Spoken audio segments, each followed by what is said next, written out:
There, welcome to Fireside with Peter Adkison on GenCon TV.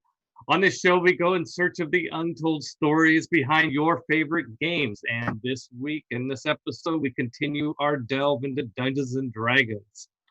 Our guest today is Ann K. Brown, a TSR veteran. She is an author, she's an editor, a game designer. Her credits include Dungeon Magazine, Dragon Magazine, Birthright, Greyhawk, Ravenloft, and Masque of Red Death, and also organizes the GenCon costume contest and has been doing so for many, many years. So since I think 1997, is that right, Anne? That's right. All right. Well, welcome. Thanks for being on our show. Thank you. Thanks for having me. Absolutely. How you doing? I am good. Oh, this will be a lot of fun. Talk about the good old days. Yeah. Well, I like to start with getting people to know who was Ann Brown before Dungeons and Dragons, before TSR. Like, where were you raised? Where'd you go to school for? Did you play games? It's pretty boring, actually. Then we won't spend a long time on it then, yeah. I was born in Sheboygan, Wisconsin, which is 60 miles north of Milwaukee. I was raised in Port Washington, Wisconsin, which is 30 miles north of Milwaukee, all on Lake Michigan. And now I live in Milwaukee. So that is the progress of my slow southward migration. That's as far as I've reached. Oh my God. How many? It's going to take a couple centuries for you to get to the next state. At this rate, yes, many centuries. I moved to Milwaukee for school and got a degree in communication. Learned how to game because, like most women at that time, learned from their boyfriend, husband, significant other. So that is how I got into gaming. Now, was that what sort of games did you play before you came to TSR? Did you play D&D before you came to TSR? Oh yeah, that was a requirement for sure. Good. So I mean, it was the childhood board games up to a certain point, and then my boyfriend, then husband, got me started playing D&D. The way it went was something like this. We had a gaming group for a few years, and then a few months before I was ready to graduate from college, I saw, and this is gonna sound outdated, an ad in the newspaper for an assistant editor for Dragon Magazine, and I about fell over. So I applied, ended up getting an interview, went to interview with Roger Moore and Kim Mohan, and unfortunately the day after graduation I found out that I wasn't chosen for that position. But 2 years later I was in a corporate job that was just the most boring thing I've ever experienced. It was for an appraisal firm. And I was editing their publications about doing appraisals, and you can imagine just how dry that was. And one miraculous day, the phone rings, and it's Roger Moore saying that his assistant was leaving, and did I want to interview again? And so, of course, I jumped at that chance and went and interviewed, and they ended up hiring me at that point. So. Now, Roger Moore, of course, is really well known for working on Dragon Magazine. He was the publisher or the editor or something of Dragon. And about what year was this? This was 1989.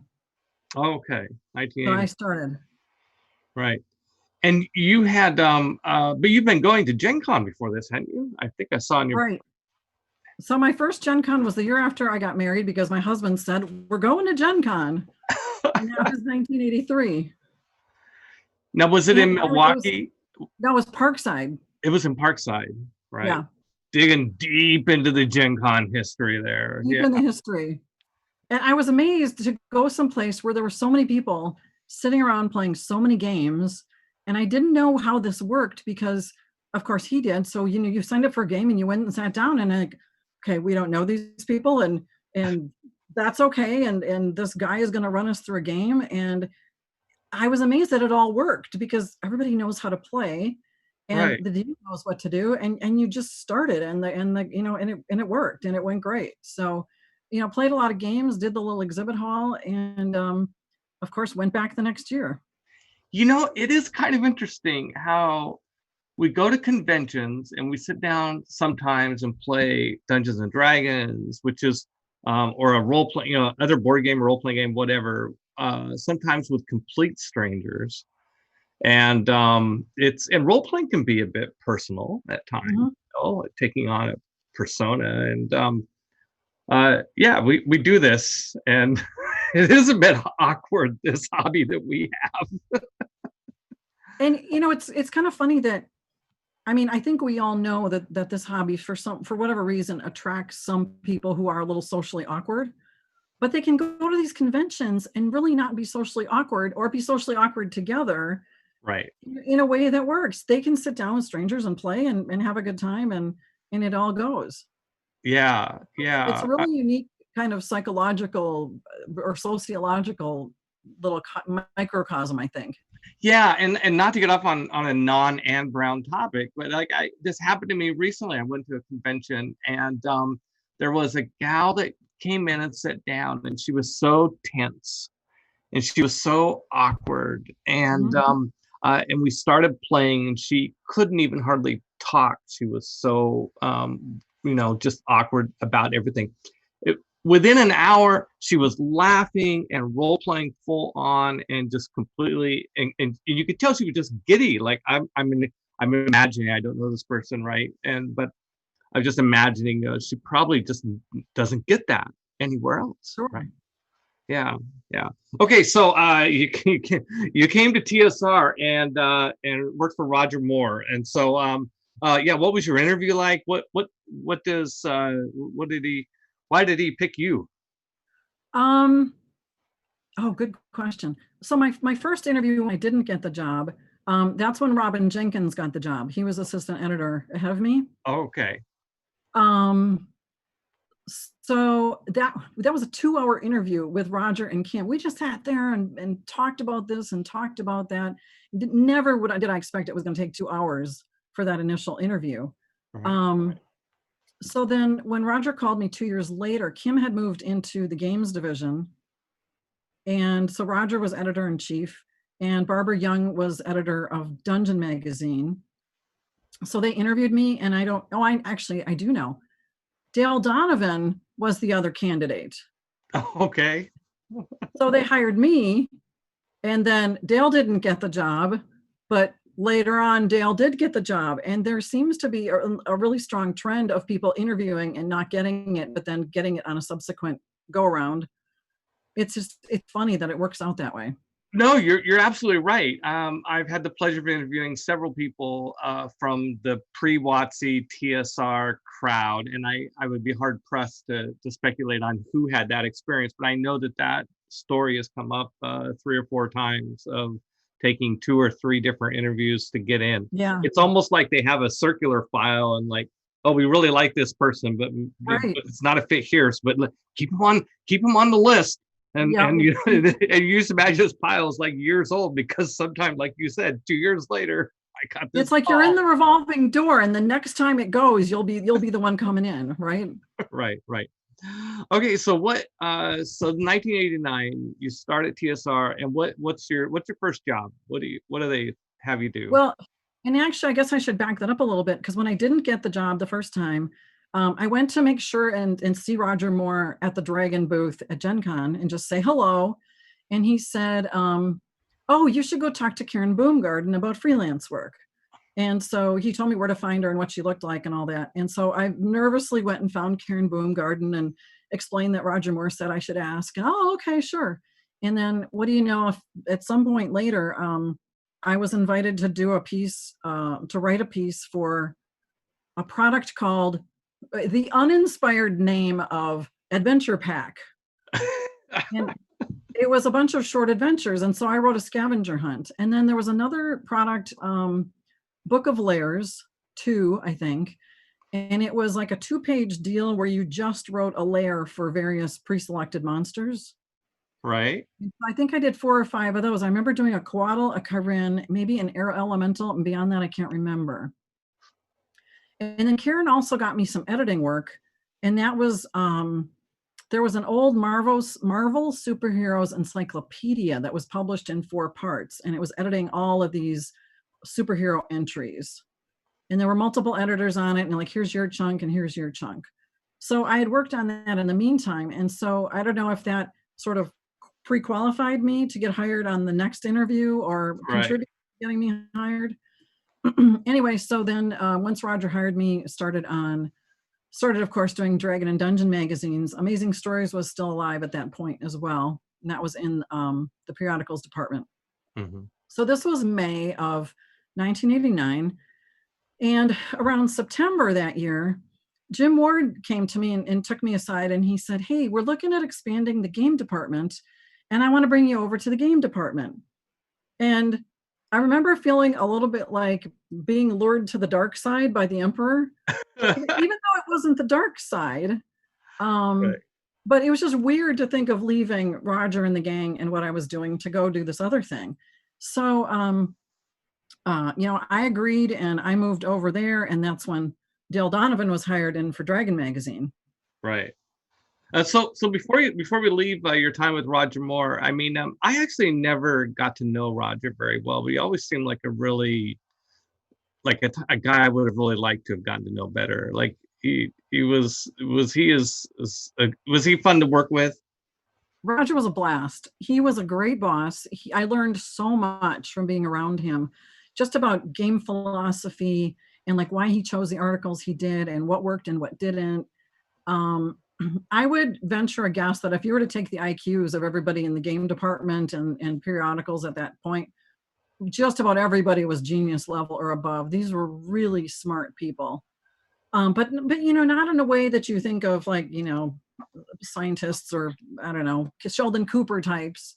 Right. But just really smart people. And that was really fun to be around. People who were so good at what they did and so thoughtful about what they did and so smart about things.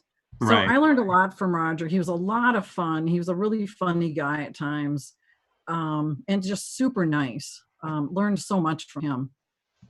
Yeah, he's a good guy. Good. It's kind of what I always hoped was the case.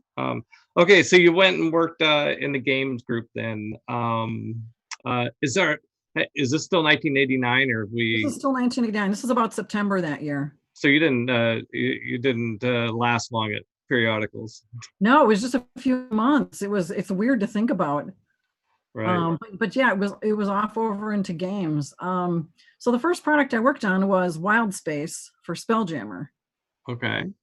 And it was this adventure that was set, the players are out in their little ship and they run into this thing that looks like a giant beholder. And it turned out it was a planetoid. It was kind of like the Death Star, actually.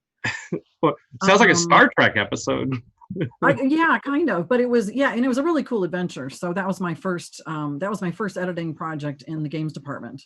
Who wrote it? Remember? What's that? Do you remember who wrote it? Alan Varney. Oh, yeah, of course. Who was a freelancer. Yeah. So he always struck me as a good writer.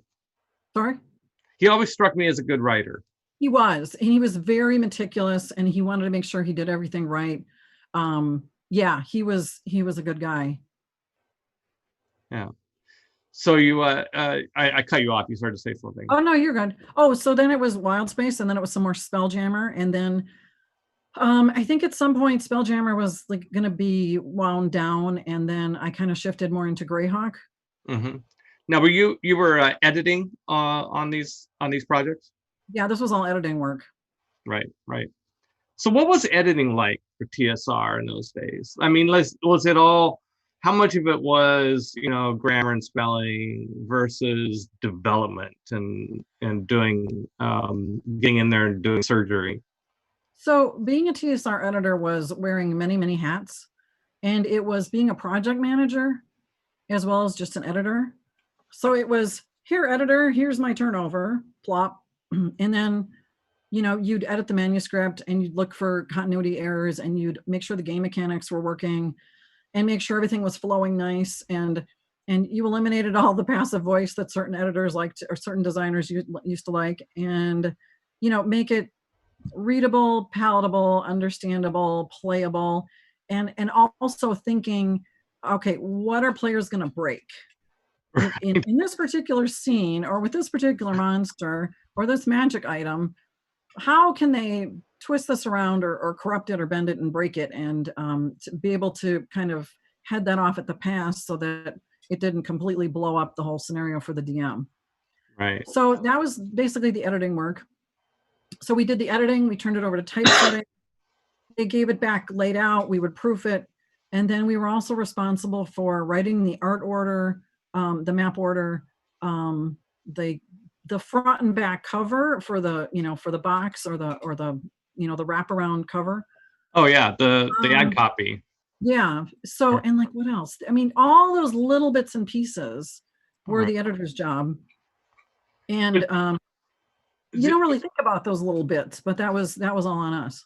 Oh yeah, I mean that stuff adds up. I mean, all the stuff you think of a book as being the main text, but all the other stuff is when I was first new to publishing, it was sometimes sort of amazing at how many bits there were. Just getting a UPC code and just everything you could think of. Yeah.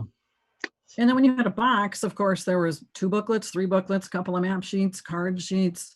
Sometimes there were counters or other doodads that went into a certain box. So yeah, all of those bits and pieces were for us to keep track of. And that's why really it was a project manager job as much as an editing job, I would say. Right.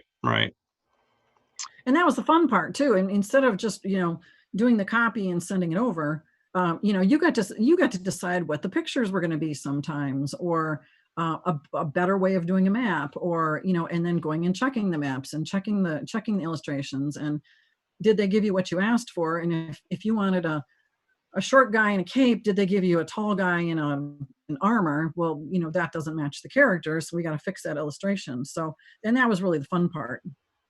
Right.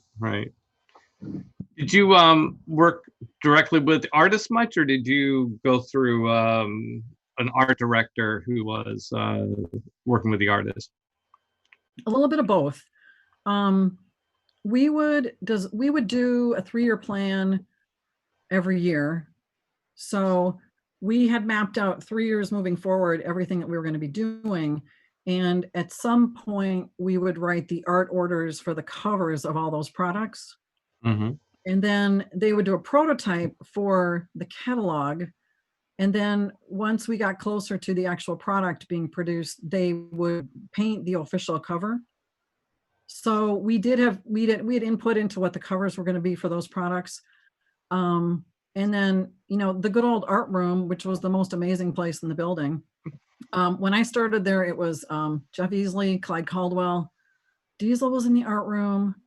Fred Fields had just started, I think. I know I'm forgetting somebody. So they were painting the majority of the covers. A lot of the interior artwork, the black and white line art, would be sent out to freelancers.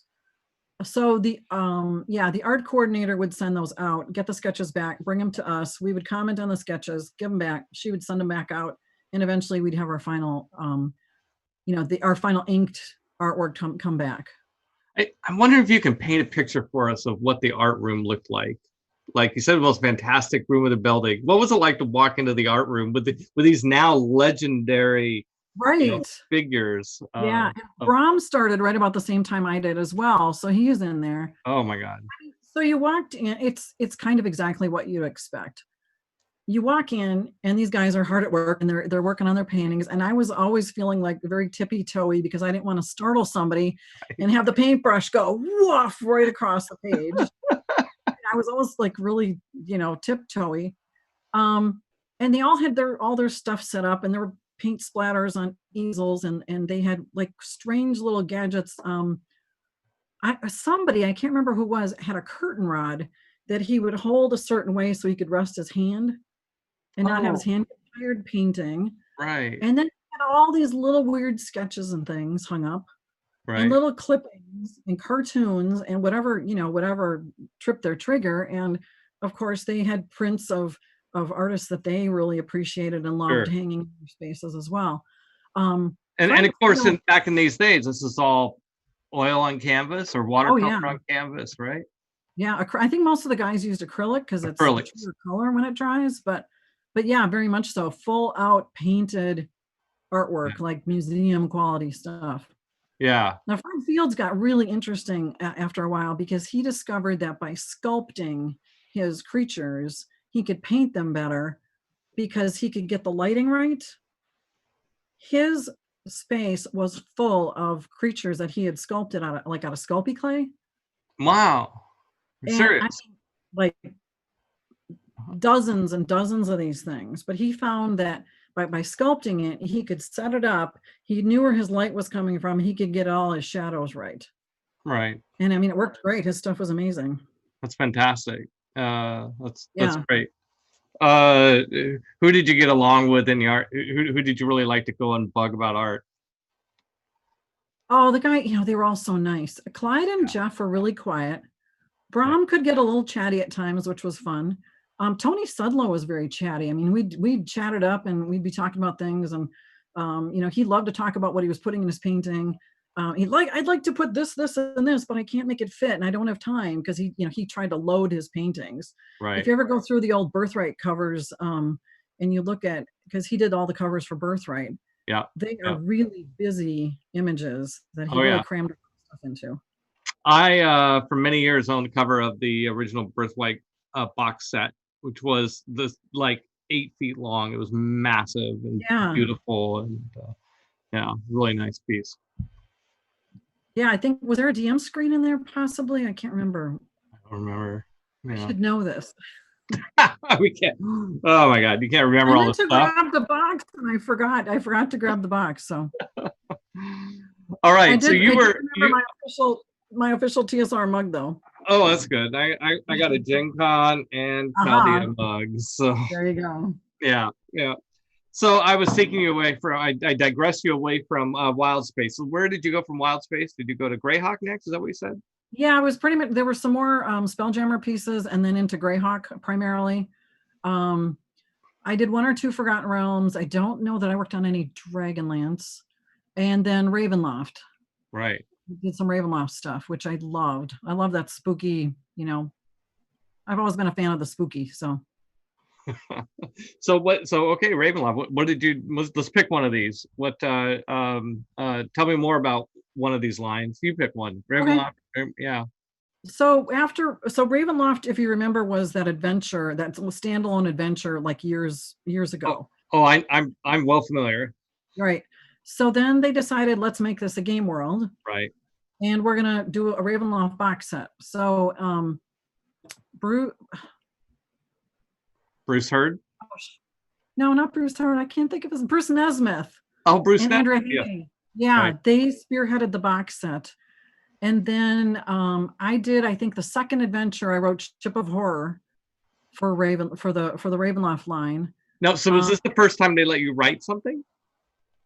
Well, no, there were those pieces that I did freelance, those short ones. Oh, sure, but and just about the time I got hired, they'd also contracted me for a 3-part series. It was the Falcon series. It was Falcon's Revenge, Falcon Master, Flames of the Falcon. I'm not familiar with that. Which line was that in? That was Greyhawk. It was in the city of Greyhawk. Okay. They had done the City of Greyhawk box set, and then they wanted some adventures so that people could run around the city. Right. And so my husband and I are co-authors on that one, because I could do the writing and I needed his coaching on some of the adventure stuff and the DMing stuff and the game mechanics stuff. Because this is before I had started at TSR that I was contracted for those. And of course, he usually being the DM, was much better at those technical details. And so we share credit on those three adventures. Mm-hmm. And then, so Ship of Horror would have been the next thing I wrote. Ship of Horror sounds great. What was Ship of Horror? So I was accused recently of making it too deadly. Oh, good. But here's the weird thing. Bragging is unbecoming, and I feel really bad. I don't ever want to kill people's characters. Oh, but you're old school TSR. You should be racking up the body count. Girl. Oh, no TPKs, no total party kills for me. No. Anyway, so this is also a weird experience. I was at GenCon one year going to a seminar. It was supposed to be Zeb Cook and Colin McComb and Zeb got pulled away for something I knew a couple of days before. And like that morning, Colin McComb tells me, he's like, I'm not going to make the seminar. I'm like, what?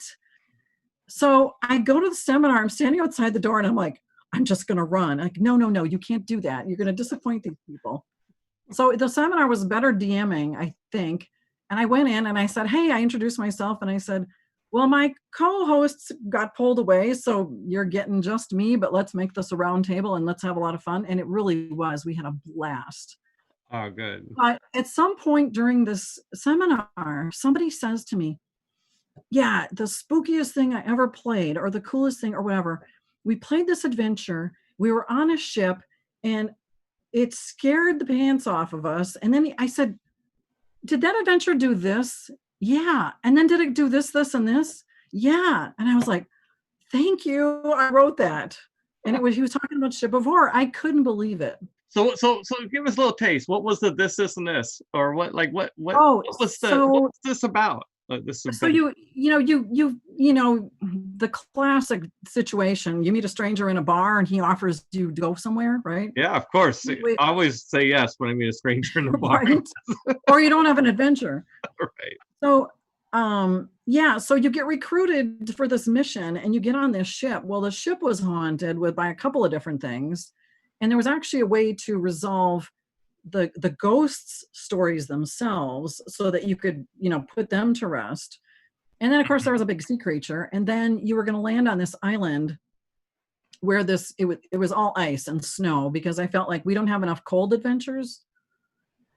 So it was this high-level necromancer who had everything figured out in his own like snow palace, which he could manipulate it, pretty much at will, of where if there were intruders, where he could be and blast intruders that was too far away for them to hit him.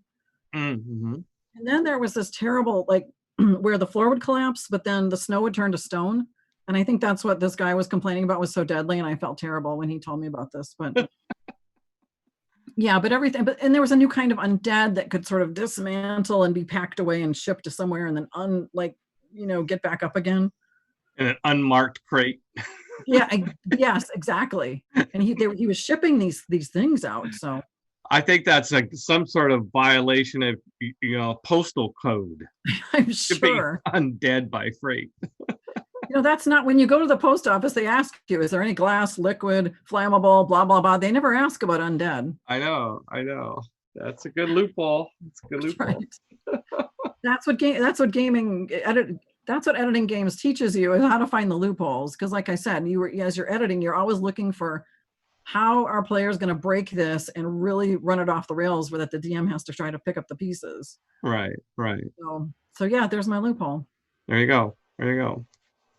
All right, tell us more. What else? What other fun stuff did you do at TSR? Design, edit, write, whatever. So I guess one of my favorites was I got to edit. Well, I have a few visual aids. Oh, good. Well done. Tome of Magic. Oh, nice. Which was the second edition hardcover that I got to edit. It's all spells and magic items. Nice. That was a blast because we had 4 or 5 different authors contribute. And I think we only had to throw out like 3 spells. I just couldn't make them work. And I went to Zeb and I said, I can't make these work. He's like, oh, but I really like those, but I see what you mean. Like, one involved time travel, and you know what a mess that was. Oh yeah. It's too hard. And this spell comes with a disclaimer. Yeah. And I remember there was another one where you were supposed to be able to preload spells into something and then throw this ball and these spells would go off. But then the problem was, what if it was a touch spell? What if it was a range spell? Was it going to hit? And so we had to flush that one too. But that was a lot of fun. Oh, sorry. No, I like that. I'm running D&D right now. I have a 5th edition game, but that'd be kind of an interesting idea. It sounds like kind of like a wand or something, but kind of. But yeah, there were too many variables that we just couldn't control on that particular spell. So then, I like the idea of a magic hand grenade, right? You just have this thing as a hand grenade. You could stick fireball and lightning bolt and whatever else in it, and give it to some henchman. They go out and throw it, and boom. Right, and it's a great idea, but like I said, when when you're factoring in range and touch and all those things, it just wasn't going to go. Yeah. So my other favorite project was this one. Oh yeah. Yep.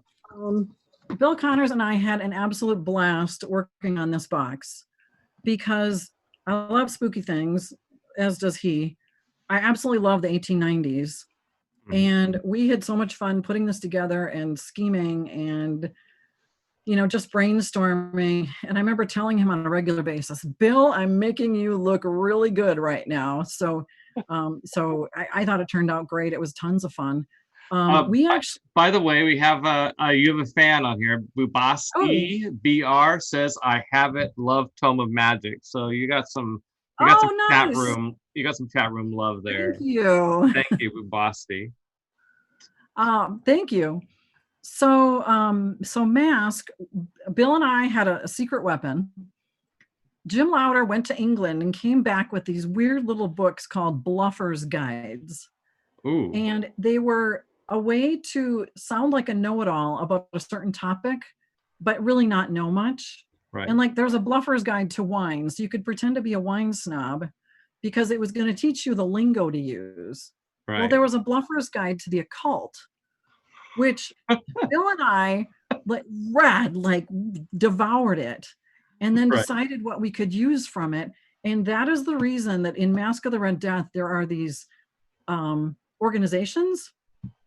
And the word was CABAL, cabal.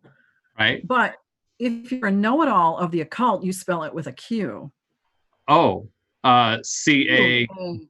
QABAL. QABAL. Okay. And then what's more, and this is a big, deep, dark secret of Masque that probably nobody knows.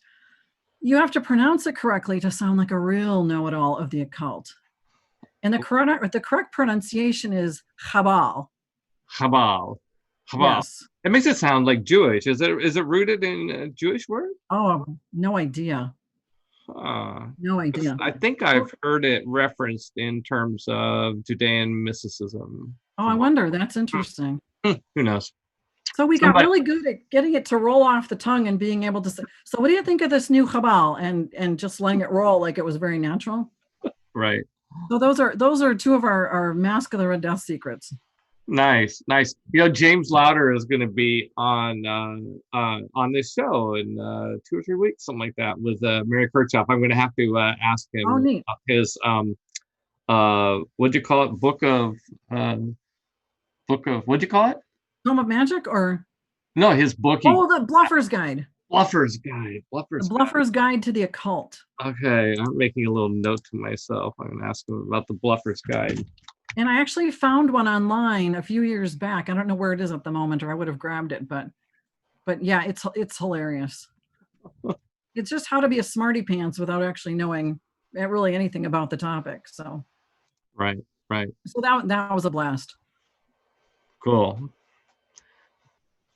And then let's see what else. Worked on Greyhawk from the Ashes. The kind of the reboot of Greyhawk at one point. Right. Was that for? No, I mean, that's too late to be second edition. Was it a reboot? No, that was second edition. It was second edition. Yeah, because third edition didn't come until TSR moved.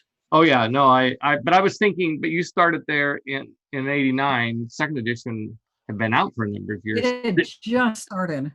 Okay, they just hadn't gotten around to doing the Greyhawk second edition yet. So there was kind of discussion of, we've got this whole game world, we've never really fully used it, let's start using Greyhawk. And so Greyhawk got kickstarted from the Ashes, and then there were probably a dozen accessories, and I know it kept going after TSR moved to Seattle. And then Birthright was getting going. Mm-hmm. And so I was the lead on Birthright. Rich Baker and Colin McComb were the designers, and Sue Weinlein was my co-editor. And we were a great team. We did all kinds of brainstorming and figuring out. And what was new about it was you got to run your own realm, and basically play king or queen. And so that was a new spin on it. So it was a cool setting. I wish it had done better. Yeah, it didn't take off like we had hoped, but it was really fun to be a part of that launch and really be part of bringing that to life and designing the look of it and the feel of it. And the four of us worked really well together.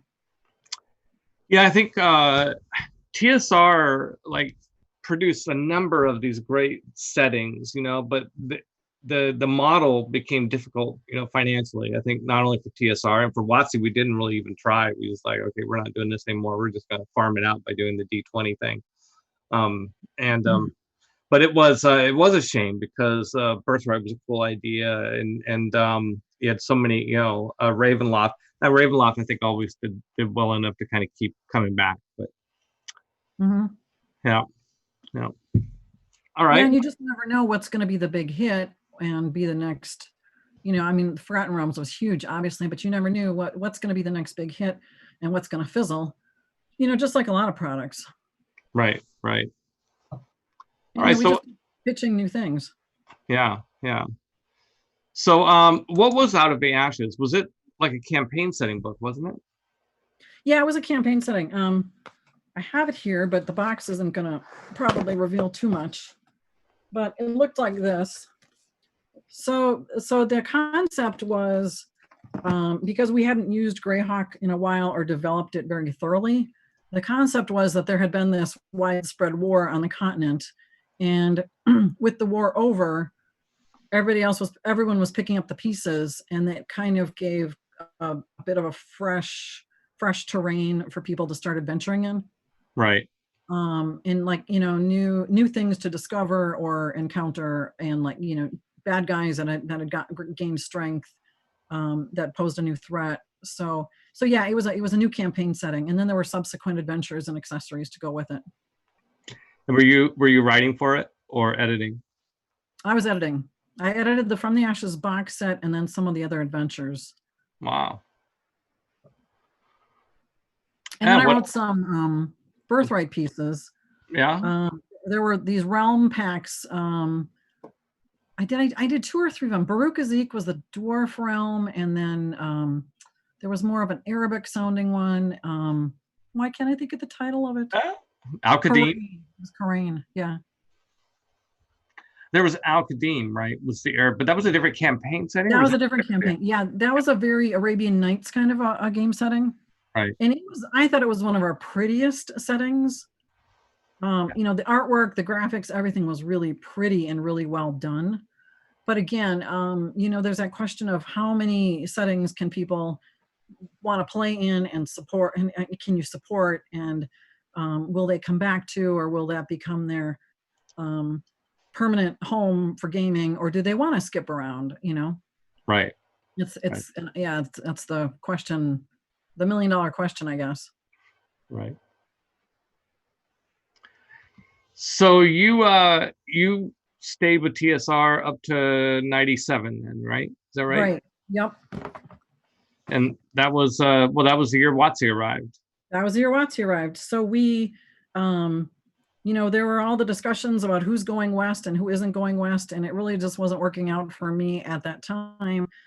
My husband's job was here, our families were here, my daughter was about to start school, and it's just it just did. And I kind of said to my husband, even if we were to go, I think I would always be asking the question, when are we going home, to back to this area. So it just wasn't a good fit for me at that time. But I did keep freelancing.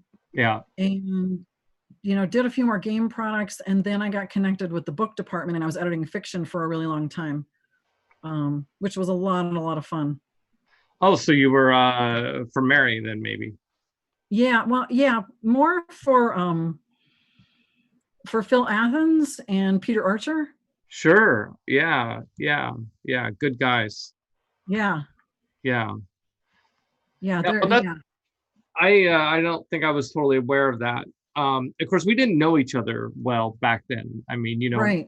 we didn't get a chance to. I really think I got to know you best through all the years of you helping us at GenCon with the costume contest and stuff. Sure.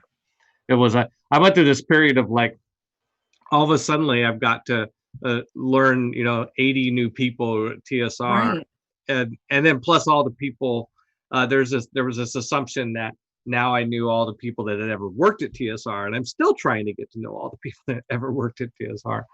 It was yeah, I mean, it's such a rich and beautiful history of people that work there, and great people that work there, It really was a great group. I mean, that was the things, that was something I loved the most about it. It was a lot of really smart people, really into what they were doing, really creative. There were those crazy moments where you felt like you were working with kindergartners, and we all got, silly, goofy, some horsing around going on. But then there were those concept meetings of, okay, what are we going to do the next 3 years? Well, we've got this and this, and how can we go from here to there? And we would just spitball ideas all afternoon, until we kind of had a list of where things wanted to go. And just, I wish we had all on video, because if you were to listen to all the stuff that got spitballed in those meetings, I think people's minds would be blown, because there was a lot of creative juice flowing there. Right. Well, I want to talk a bit about your time with GenCon, and of course, leading up to the costume contest and stuff. But is there anything else you want to tell about from your time really on the publishing side of the TSR, working in Lake Geneva? And I guess the other little interesting tidbit perhaps is, during one of those spitballing sessions, I said, we played my husband and I played a lot of Call of Cthulhu. Sure.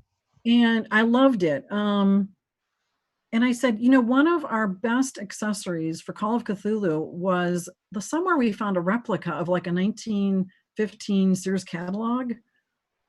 And that's what we used to outfit our characters. Like, well, how much is a rake, and how much can you buy this? And did they have, what kind of photography equipment was available back then? And can we do this and can we do that? It was super valuable. So I said, what if we do a Sears catalog for D&D? And the idea flew, and people were like, sure. And I explained it to them. And well, how would we do this? Well, we'd have this person who runs this essentially mail order business and can ship things out magically to places in the Forgotten Realms and whatever, and running this mail order business. Okay, cool, let's do this. What are we going to call it? And I literally said, let's name it after my character. And that is where we got Aurora's Whole Realms catalog. Well, your friend Bubasti typed it before you said it. Oh, really? Yeah, Aurora. And I was super excited to see that there is, I think, is it a Waterdeep board game that came out a couple years ago? Oh, yeah. There is a Waterdeep. Aurora's shop is on the map. Awesome! That was the coolest thing ever. That was so cool to see that. Lords of Waterdeep, that's what it's called. Yes, it's actually it's an excellent game. It's a great. It is. Placement. Yeah, it's a great game. Oh yeah. So Aurora. Aurora. Yeah, now I have I know the gal that came up with this. Yeah. That's one of my other secrets, I guess. Right. All right, so let's talk about GenCon. Let's talk about GenCon. You were at TSR back in the years when TSR ran GenCon, and I know from the tradition was at the time for many years that when GenCon came around, the company at Lake Geneva shut down and everybody went to Milwaukee and So what did you do as a TSR employee at GenCon? Oh, we worked our butts off. So 1983-84, I went to Parkside GenCons. Then I went to Milwaukee GenCons. And then came that miraculous year that I was hired. And I did a GenCon as a TSR employee. And I was on the magazine staff at the time. So Roger and Barbara and I and Kim, who was doing, Kim Walter, who was doing Amazing Stories, I remember we set up this Tinker Toy booth that came in these flat shipping crates, and we set this all up, and we had boxes of magazines out, and we did that from the booth, and that was pretty much the whole weekend. The following year, when I was in the games department, it was a lot different because we had a bigger space. And we spent some time in the booth. We did seminars, and then we were also instructed to run game demos. So over the 4 days of GenCon, Thursday, Friday, Saturday, and Sunday, we were all required to work 40 hours, which was exhausting. Yeah. And then you were expected to be at work Monday morning. Oh no, they didn't take Monday off. No, you had to take a vacation day if you wanted Monday off. And so but you just worked the weekend. I mean, right. Usually that would be like, well, if you work the weekend, then there's 2 other days you're going to get off. Maybe. Yeah. So we went in on the Monday after Gen Con, and no one got any work done. And all anyone did was walk around looking for coffee and telling war stories from Gen Con. And then throughout the week, you kind of caught up and caught your breath and, got back to work and stuff. Right. I mean, it was a lot of fun because, there were those people that would know you worked for TSR and think you were really cool. And we got to meet a lot of fans and, hawk new games and, sometimes get the feel for what gamers were looking for. So that was lots of fun. At some point, there was an idea to do the Ravenloft play, which started out as a reader's theater. And then year after year, we kind of added to it, and it became more of a play setting than a reader's theater. So that was a really fun thing to do during Gen Con. And then in 1997, the cry went up, we need someone to run the costume contest. And I thought to myself, literally, it's better than running demos. I'll do it. And so, which year was this? This was 1997. 1997. Oh, okay. So now, so who ran it before you? Dory Hine did. Oh, okay. Okay. By the way, Basti, your fan here. You guys wrote and edited the books that changed my life. I discovered AD&D second edition during my teenage years. Last stretch of the 80s, early 90s. These box sets and books were my formative game manuals. So. Excellent. Yeah. That's very cool. Yeah. Okay, so what was the first year running the costume contest? Was it a well-oiled machine? You just had to step in and take over? It went pretty well. And in fact, if I can sidebar to the comment that we just got, we would get letters occasionally that would just make your day because people would talk about how much it meant to them or how they found friends or, sometimes it was misfit kids and like, but I love to be in this world and et cetera, et cetera. And one time we got a letter from a mom who said, my child is dyslexic, but he found D&D and now he can't stop reading and it's helped him overcome his dyslexia. And she was so grateful that we existed and created this space. And, like we were talking about earlier at Gen Con, the gamer population just seems so welcoming and inclusive. And sitting down at a gaming table at Gen Con, if you had a 10-year-old kid who'd never played the game before, nobody cared. Everybody would help them out. Okay, now you do this, now you do that, roll this die, roll that die. Or newbies to a setting, or maybe someone with a disability that wasn't, quite keeping up. And everyone has always been so welcoming and helpful. It's just such a cool group of people.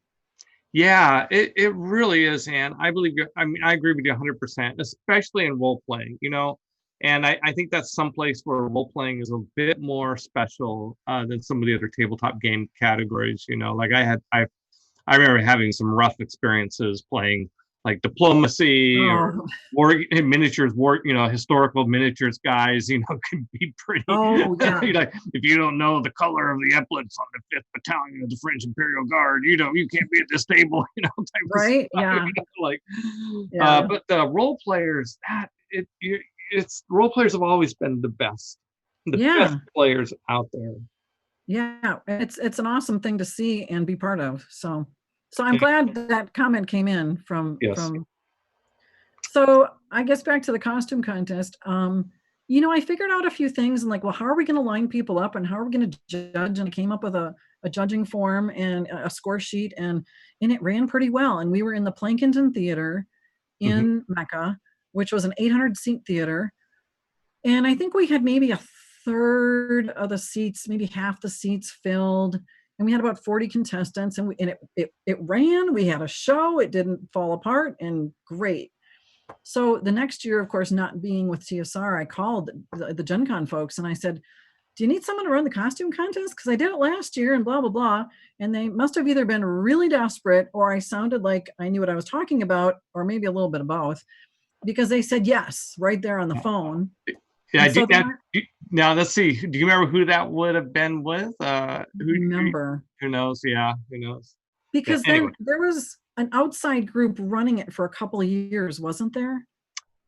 Well, we had when we first acquired TSR, that very 1997, which was at Mecca, was just 2 months after the acquisition, and Yeah, we had an internal group. We'd acquired this company called Andon, that's uh, it. and there's a That's guy it. named Gary Smith, and he had another guy named Gary Vandegrift, and the two of them were really the two guys, and they ran a bunch of other kinds, and they helped us build Origins.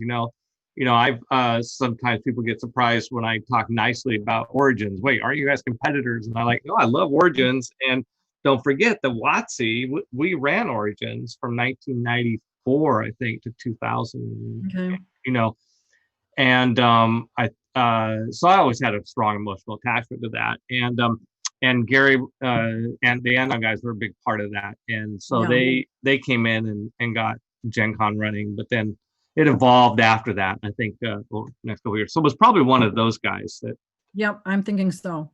yeah. So I mean, from that year, I mean, it went. I mean, I've passed through a lot of hands with the costume contest as things moved and evolved and changed. But now, like I said earlier, I can't believe this would be my 25th year running the costume contest. That's fantastic. I can't believe it. Well, you've run. I mean, you've worked Gen Con now longer than anybody at Gen Con. Is that true? Well, I'm thinking of staff, right? Like there's no yeah, for sure, right? Because there's nobody I think right now, let's see who is let's see, Gabby 696 says, "And you are so amazing. Love you, sis." Is that your sister? No, she don't my Oh, no, what is it? Who was it? Gabby 696. I have to figure out who that is. Yeah. You're gonna have to. It's Shannon.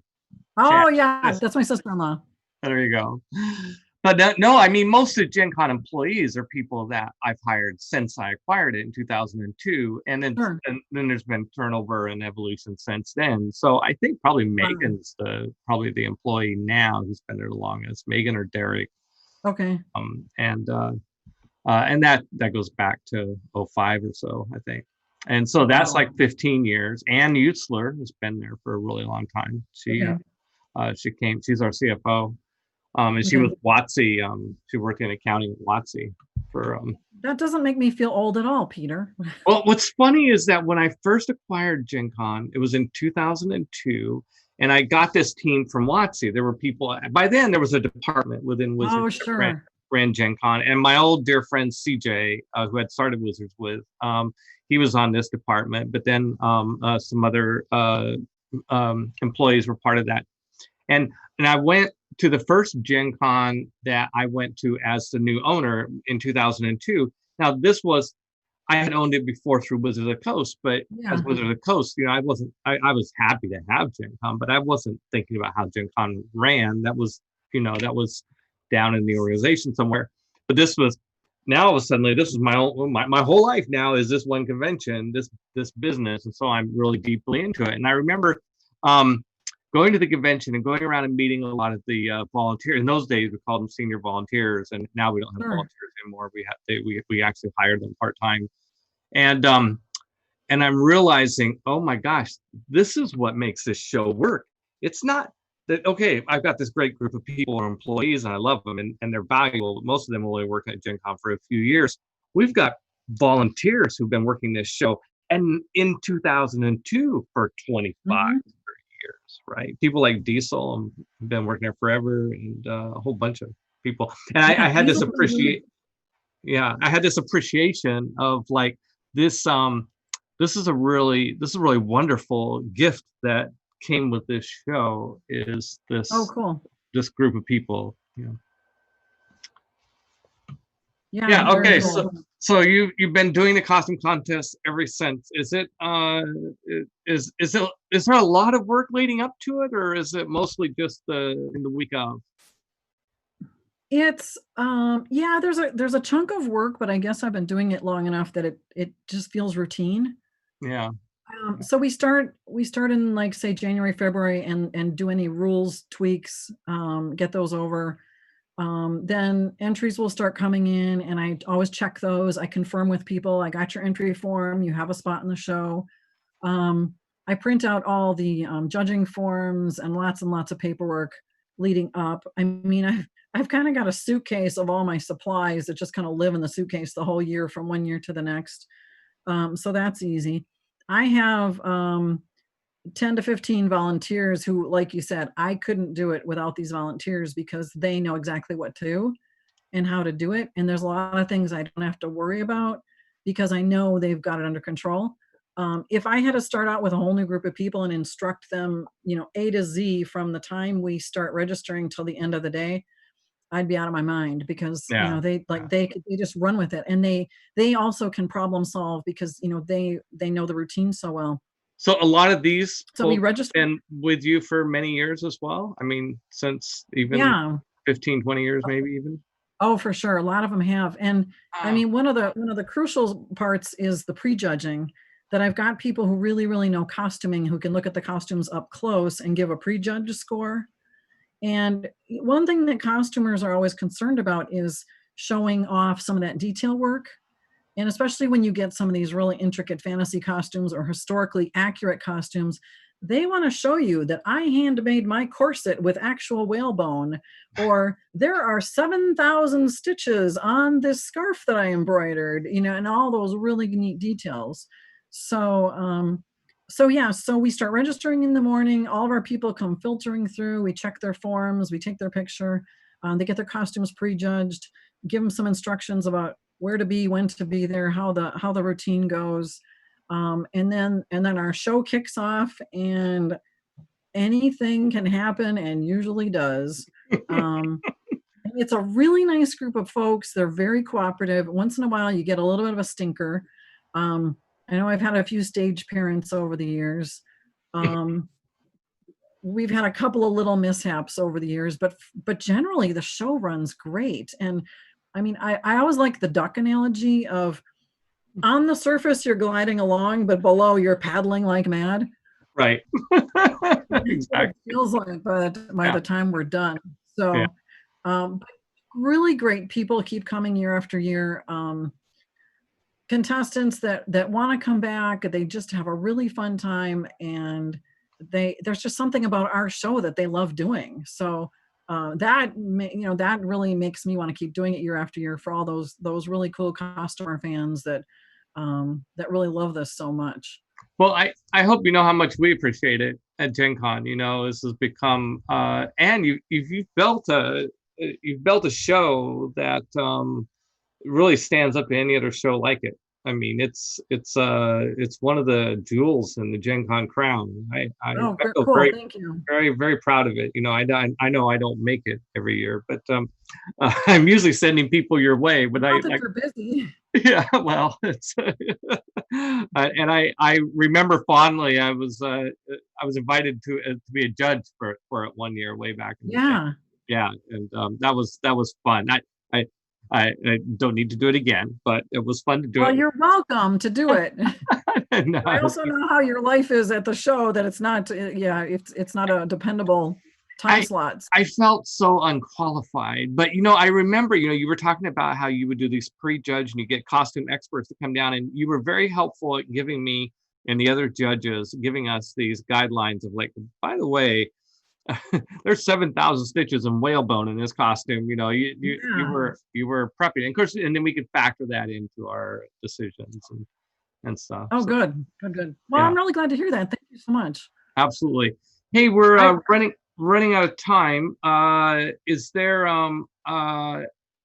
well, first of all, was there something you're about to say? Is there one more thing you want to get out before we Oh no, I was just going to say, I've told my family one of the smartest things I ever did was the day I said, I'll do the costume contest. Because here I am still doing it. And then we also had the opportunity to do the GenCon SoCals. Right. And those were a blast. I mean, unfortunately, I wish it would have stuck around, but it sure was fun getting to go. So. Yeah, it was. So I want to leave you with kind of one question. It's kind of a sort of an esoteric sort of question always, and with we are so blessed in having worked on one of the greatest games the world has ever given us, Dungeons and Dragons, and you worked at a great company, TSR. When you reflect back on that, what have you taken with you from that? Like, what does that mean to you to have been able to work on Dungeons and Dragons, you know? You know, it's crazy. I almost can't believe I did it. And I know there was a Saturday Night Live reunion for whatever magical number of seasons they had hit, and I was like, wow, what's that like to be one of those Saturday Night Live alumni? That's so cool. And they've gone on to do all these cool things. And something came up about Dungeons and Dragons one time, and I was like, wait a second, we're kind of like the same thing. We're kind of like this special group of folks that worked at TSR. And I was like, wow. But I mean, just the idea that I worked with all these so talented, interesting, fun, smart people was the best of it. You know, all the game designers, editors, artists that I worked with, that, you know, we all learned so much from each other about gaming and publishing and, you know, project managing and just things that have carried through into other aspects of life, believe it or not. The problem solving involved in putting those games together, I think is a life lesson too. So, but yeah, just being part of that group is a really special thing. Yeah. It's at the end of the day, it's the people that you remember, right? Oh yeah. Yeah. Well, thank you, Anne. This is great. You know, the only reason I do this show is it gives me an excuse to sit down for an hour with somebody who I've worked with in some varying capacity, shared times with. So thank you so much for being on our show. Well, thank you. This was really fun. Oh, very fun for me too. I wish I could see you at GenCon, but it'll have to be next year. So well, we'll see you online maybe. Virtual, yeah. Yeah. Is there going to be any sort of costuming online virtual event? Do you know? There is some chit chat about it, so that will be revealed in the very near future, I think. So okay, all right. Well, I will keep my ear to the ground, and maybe I can make a cameo. Sounds good. All right. All right, everybody. This wraps up another issue of Fireside with Peter Adkison. Our guest next week will be Jennifer Clark Wilkes. And in the meantime, there's plenty of cool stuff to watch on GenCon TV between now and then. On Friday, 2 p.m., there is Table Takes. At 3:30 p.m. on Friday, there will be some tutorials about GenCon Online that is coming up. Next Monday at 6 p.m. will be Board Games with the Brothers Murph. Next Wednesday at 1:30 p.m. will be Board Games with This Game Gets Dicey. And then at 4 p.m. on Wednesday, you're back with me, Fireside with Peter Adkison, and our guest again will be Jennifer Clark Wilkes. By the way, most of the Magic the Gathering episodes of Fireside are now available in podcast form. So be sure to check those out. And of course, all of our shows show up on YouTube, the GenCon TV YouTube channel. So this show will be up there in a day or two, and every other one that you may have missed. So go there, follow, subscribe, like, chat us up, help us spread the word. So once again, thanks to our guest. Thank you, Ann Brown, our studio manager, Marcus Mays, our streaming manager, Lauren Bond, our producer, Derek Gooder, and to GenCon TV for streaming us. But most of all, thank you for watching.